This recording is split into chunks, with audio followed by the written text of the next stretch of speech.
আমার প্রশ্নটি হচ্ছে ঠিক ওই সময়ে ওই স্পটে কেন ছিল না, মানে কেউ তো স্ট্যান্ড স্টিল না, এটা তো আপনারা কেন বাড়াচ্ছেন না স্যার? প্রক্রিয়াল টিমের সংখ্যা কেন বাড়াচ্ছেন না আপনারা? বাড়ানো দরকার। এত বড় ক্যাম্পাস তো স্যার 37 জন দিয়ে হবে না স্যার, এটা আপনাদের উপরও স্যার প্রেসার, অনেক প্রেসার, কোনো সন্দেহ নাই। তাহলে স্যার আপনারা কেন স্টেপ নিচ্ছেন না?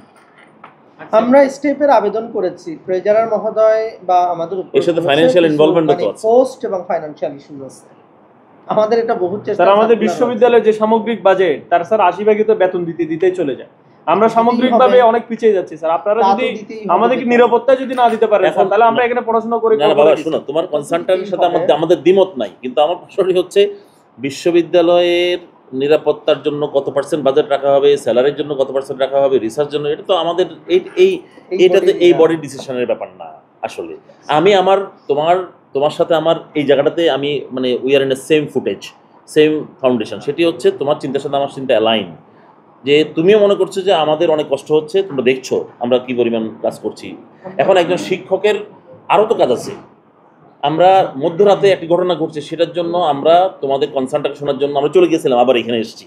এখন সবাই মনোযোগ দিয়ে তোমাদের কথাগুলো শুনছি, কারণ এটা আমাদেরও দায় আছে। আমরা